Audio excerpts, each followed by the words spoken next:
တော်သေးတာပေါ့ရှင်ထိတ်ထိတ်နဲ့လန့်သွားတာချုပ်ချားစရာအတန်ကြီးကတကယ်တော့ကြက်စရာကောင်းတဲ့ရှင်းလေးတစ်ကောင်ဖြစ်နေလို့ပါကျွန်တော်တကယ်ပဲအသက်ရှူမှမတက်ထိတ်လန့်သွားခဲ့တာမြူနင်းတွေကြားကနေဆက်ရှောင်လာရင်ရှေ့မှာခန့်ညားထဲသွားတဲ့ရွာကြီးတစ်ရွာကိုတွေ့လိုက်ရတယ်ဆိုင်းဘုတ်မှာထွင်းထူထားတာကတော့ရိုးသားချင်းရွာတဲ့ဒီနေရာမှာကျွန်တော်ကိုဘာတွေစောင့်ကြိုနေမလဲဒါပေမဲ့ရွာထဲဝင်ဖို့ခြေလမ်းပြင်လိုက်ချိန်မှာပဲဂိတ်ဆောင်အဘိုးကကျွန်တော်ရှေ့မှာရုတ်တရက်ပေါ်လာပြီးလမ်းကိုတုတ်ကောက်နဲ့ပိတ်လိုက်ပါတယ်သူ့ရဲ့အကြည့်လေးကကျွန်တော်နှလုံးသားကိုဖောက်ထွင်းမြင်နေတယ်လို့ပဲရက်လိုက်စမ်းလူငယ်မင်းဒီရွာထဲဝင်ချင်ရင်တစ်သက်လုံးလုတ်ခဲ့မှုတဲ့အရှိရာဆုံးအမားတစ်ခုကိုဝင်ခံရမယ်လိန်ပြောပြီးဝင်ဖို့ကြိုးစားရင်တော့မင်းဒီနေရာကနေဘယ်တော့မှထပ်သွားလို့ရမှာမဟုတ်ဘူး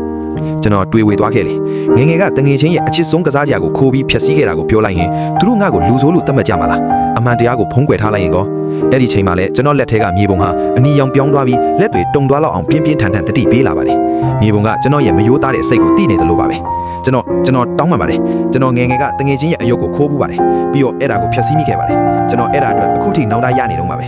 ကျွန်တော်ခေါင်းငုံပြီးဝင်ခံလိုက်တဲ့အချိန်မှာအဘိုးအိုးရဲ့တီးတင်းနေတဲ့မျက်နှာကပြုံးပြလိုက်ပါတယ်မင်းရဲ့ရိုးသားမှုကမင်းကိုကဲတင်လိုက်ပြီအမားကိုဝင်ခံရတာဟာစစ်မှန်တဲ့တက်တီပဲရုတ်တရက်ကြီးမားလာတဲ့တစ်ထားရွာတကားကြီးကညီးထမ်းပေးပြီးပွင့်သွားပါတယ်အတွင်းဘက်ကနေနှွေးထွေးတဲ့အိတ်တန်းနဲ့ရွှေရောင်အလင်းတန်းတွေဟာကျွန်တော်စီကိုဖိတ်ခေါ်တယ်လို့ဖျားထွက်လာခဲ့တယ်ပထမဆုံးစမ်းသပ်မှုကိုကျွန်တော်အောင်မြင်သွားပြီဒါပေမဲ့ဒါဟာခရီးစဉ်ရဲ့အစပဲရှိပါသေးတယ်ရှေ့မှာစောင့်ကြိုနေတဲ့မျှဝေချင်းရွာကဒီထက်ပိုပြီးခက်ခဲလိမ့်မယ်လို့မြေပုံကလမ်းညွှန်နေတယ်အပိုင်း3ကိုဆက်ကြည့်ပေးပါဦး